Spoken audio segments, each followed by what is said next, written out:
जैसे आपने कहा कि राम जी को भी, श्री राम को भी घर से बाहर आना पड़ा, तो क्या भैया ऐसा ही है कि संघर्ष ही एक इंसान को महान बनाता है? जैसे मैं इसमें तुम्हें बताना चाहूँगा कुशल, तुम तो खैर थोड़े बड़े हो गए हो, जो आजकल जेनजी लोग हैं। हाँ। जैसे मैंने एक दिन एक बिटिया को देखा बड़ी उदास एकदम क्लास में, ऐसे जैसे मतलब ऐसा लगे पता नहीं क्या ही हो गया इसको। हाँ।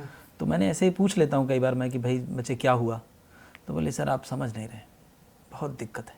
मैंने कहा बताओगे, समझाओ, समझ जाएंगे, कोई दिक्कत नहीं बेटा, ऐसा कुछ नहीं, हम भी तुम्हारी उम्र से गुजरे, तो बहुत दिक्कत है। मैंने कहा दिक्कत क्या है, तो वो जो पीला वाला स्नैपचैट है, उसने बताया इसमें मैंने एक वो बना चैन टाइप का कुछ बनता होगा, स्ट्रेट फोटो, हाँ जो भी है वो, बोले उसमें उधर से फोटो नहीं आ रहा। अरे भाई साहब, तो मैंने कहा इतनी बड़ी समस्या।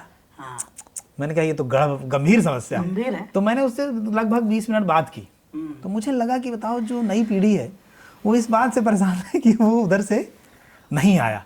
तो मैंने उसको उदाहरण स्वरूप बताने की कोशिश की, ये मैं तुम्हें बताता हूँ, मतलब हालांकि तुम इससे बहुत ज़्यादा आगे समझ चुके हो, लेकिन मैं बच्चों के लिए कि जो नई उम्र के बच्चे हैं, कि भाई क्या कभी आपने ऐसी कल्पना की है कि किसी को सुबह बताया गया हो कि भाई कल सुबह बढ़िया नहा धो के आना। हाँ। इसको थोड़ा हल्के में ले, मतलब ऐसे हाँ। परमात्मा राम को थोड़ा हटा दें कि कल सुबह तुम बढ़िया नहा धो के आना। हाँ। सुबह तुम्हारा राज्याभिषेक होगा। हाँ। किसी को एक दिन पहले बताया गया। हाँ। और उसी के पास रात को 11 बजे उसके मम्मी पापा दोनों पहुंचे और बोले कि कल सुबह निकल लेना तुम वनवास को। छोटी मम्मी, क्या मनोदशा, कि क्या मनोदशा होगी उस व्यक्ति की जिसको बताया गया कि भाई आप कल राजा बनेंगे, युवराज घोषित किया जाए, कल आपको राजा बनाया जाएगा। और एक रात पहले कोई आया और ये बताया कि नहीं कल सुबह कहीं जाना नहीं है, कहीं तुम्हें ये नहीं बनना, तुम्हें सीधे जाना है। मैं आपको एक बात बताऊं, मैं ये बात मतलब जोड़ के थोड़ा बताना चाहता हूँ।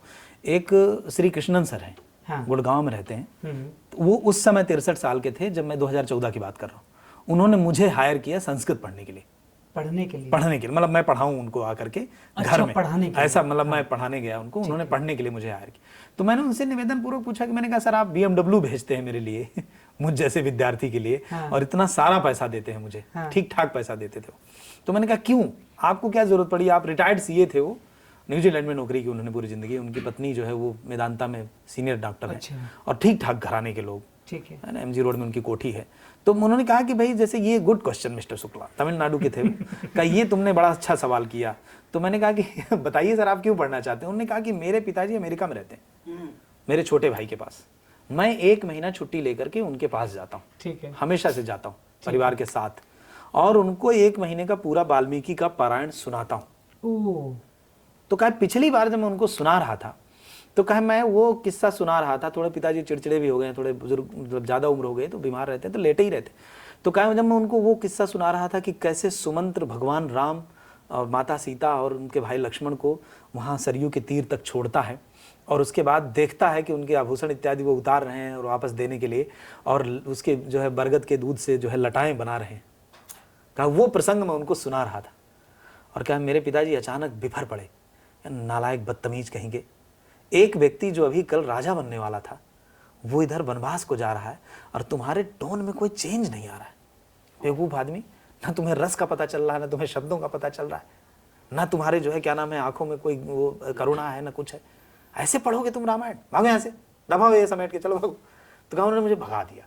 तो कहा मैं फिर उनके पास शाम को गया कि मैं पिताजी आपसे वादा करता हूँ कि अगली बार मैं थोड़ा व्याकरण और पढ़ के आऊँगा ताकि मुझे शब्दों की डेंसिटी समझ में आए, क्या ताकि मैं इसके साथ न्याय कर सकूं। तो मैंने उस बच्ची को कहा कि तुम सोचो कि क्या तुम्हारे साथ इससे बुरा कभी हुआ है कि तुम्हें कल राजा बनना था और आज तुम्हें रात को बताया गया कि सुबह वन को निकल जाना, और उसके बावजूद वो व्यक्ति हिम्मत नहीं हारा। परमात्मा राम ने छोटे छोटे समूहों को मिला करके, और जिनको कोई नहीं पूछ रहा था, ऐसे ऐसे लोगों को मिला करके एक ऐसी विशाल सेना का निर्माण किया जो रावण जैसी महाशक्ति के आगे खड़ी हो पाई।